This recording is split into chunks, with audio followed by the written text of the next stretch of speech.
It's our pleasure right now on Radio Row Combine 2024 here in Indianapolis to be joined now by Jeremy Fowler, NFL reporter from ESPN and ESPN.com, along with Casey Vallier. I'm Matt Taylor.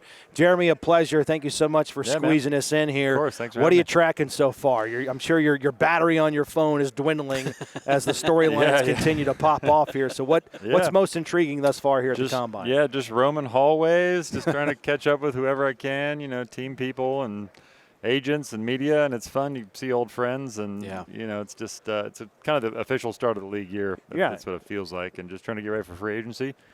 Tracking the Colts, see what the Colts are up to, Right. Chris Ballard, I saw, has got a beard and longer hair. Yeah, I know, right? Which tells me that he's going to be really aggressive in free agency. The hair represents a different persona. Just solely based on that. I don't have to see anything else. We'll talk about the Colts. Good segue there. But as it relates to your job and your profession, how valuable is the Combine? Because you talked about, getting together with old friends, but for you, it's making a lot of new friends too, right? Yeah, I mean, it's huge because you have hundreds of free agents. You got players that are going to be released.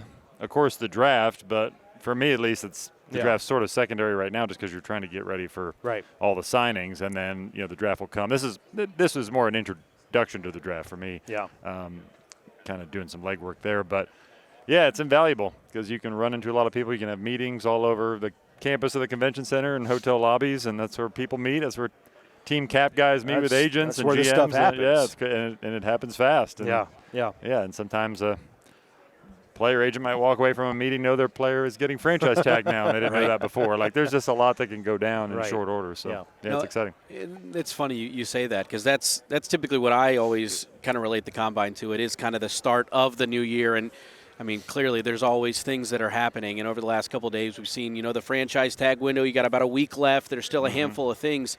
As you look at what's happened to this point, what is the big surprise, whether a guy being tagged or, I'm looking at like all the running backs, it seemed like they're not going to get tagged.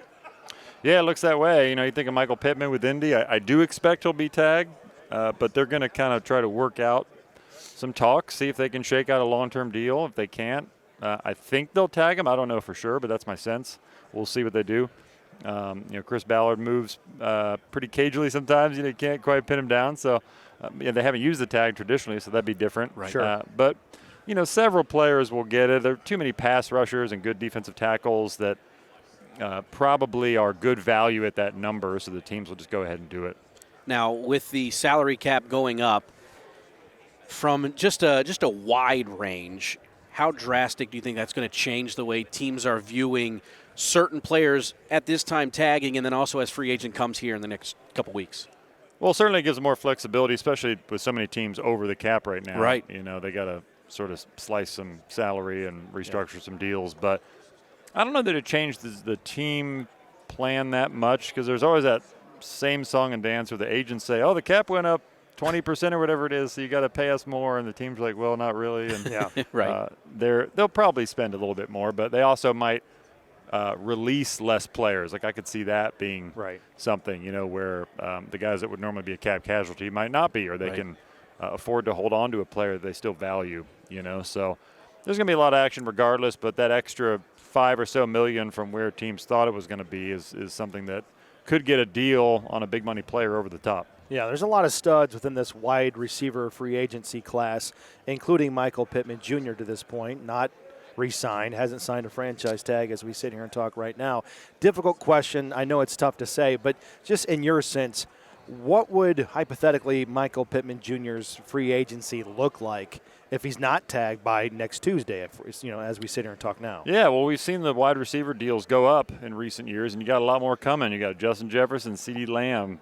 You got Amon-Ra St. Brown in Detroit. Yeah. I wouldn't put Pittman in that class necessarily, but he's a very good player who's right there and deserves to be well above $20 million probably. That's kind of where the market is, So, and it's only going to go up. So if the Colts wait, then you're looking at these other markets on the board, these other contracts with these big money players, and you have to adjust, So we'll see. But he's certainly one of the top receivers, maybe even as high as the second best receiver in the class.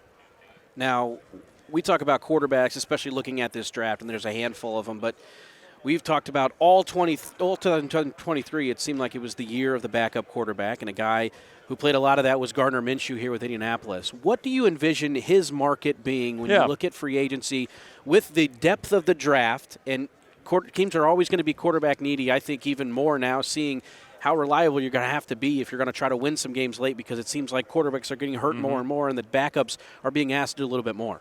Yeah, he really helped himself last year. He's steady. Everywhere he's been pretty productive. So it's my understanding, or at least my expectation, that he's trying to find somewhere where he can start or play, or at the least be sort of a 1A option somewhere.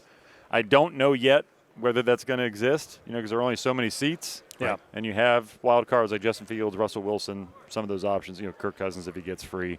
So we'll see. I would sense that certainly Indy would want him back, and that if that falls through where he can't get a starting job, Indy would be a good place to come back to, that he'd be open to that. Yeah. That's what I think, but we'll see how it goes. Yeah, I was going to bring up Kirk Cousins. You mentioned him. How do you expect that whole saga to play out? Coming off the injury and just where the Vikings are in terms of the franchise timeline. Yeah, I certainly think both sides are still open to returning.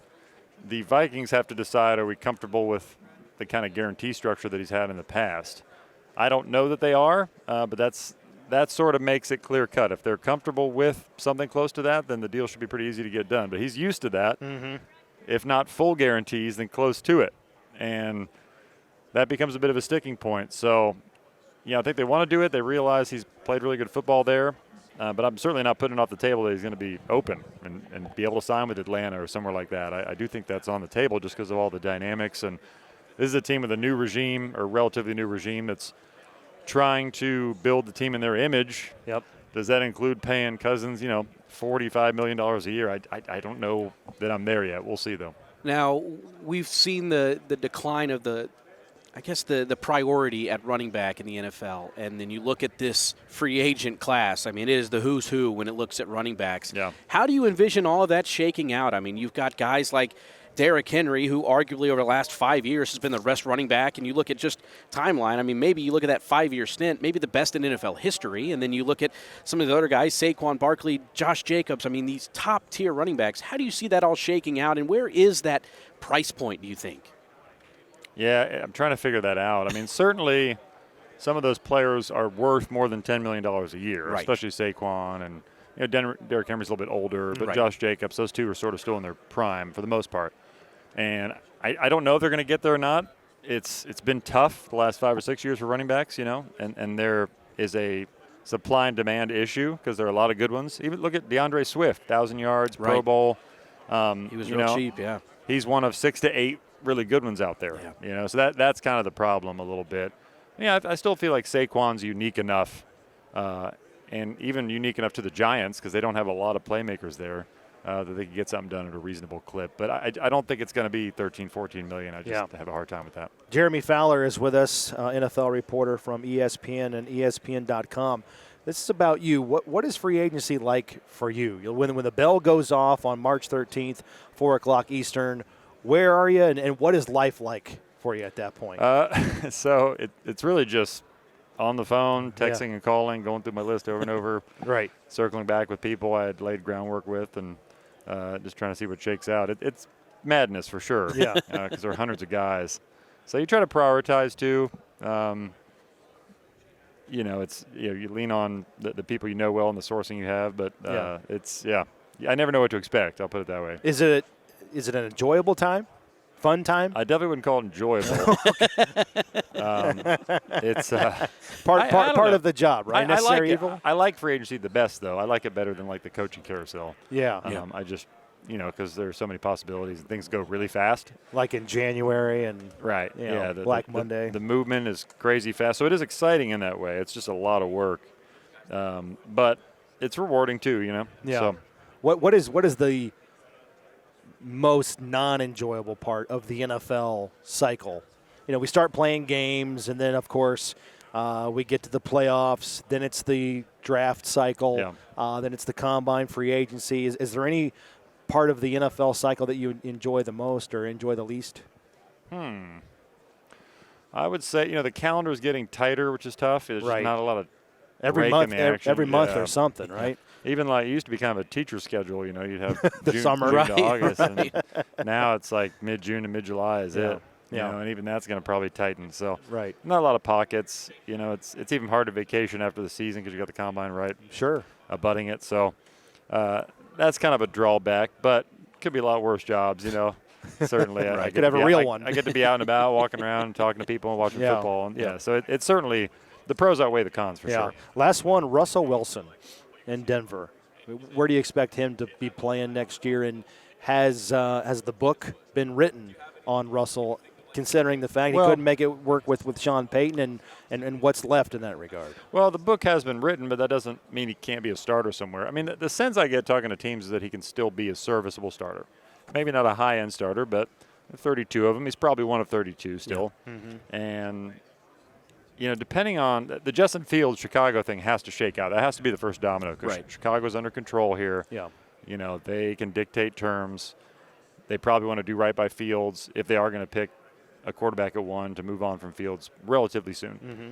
So, but Denver can also release Russell Wilson, you know, around the new league year. So maybe he's the second quarterback off the board, or, you know, that gets clarity on a situation after Fields. So it all depends on what's available after that smoke clears. You know, you look at Vegas. I mean, that's a team that was on Russell Wilson's original trade list a couple years ago. You know, they have Vegas residencies there. You know, his wife is obviously a pop star. You know, like maybe that's a destination for them. I don't have that problem. I got Vegas on my radar a little bit with him. All right. Fair enough, man. Always appreciate you stopping by. The month of March is always exciting, and the best part is you watch some college basketball tournaments on ESPN. You see the scroll. You got all the NFL free agency news, and it's all per Jeremy Fowler. Jeremy Fowler. You know, the Vikings agree to so-and-so, and that's where it all comes from. The busiest man here at the Combine, Jeremy. Thanks so much again for squeezing us in. Enjoy the rest of your stay, and I hope we can do it again soon. Thanks, guys. Appreciate it. Awesome.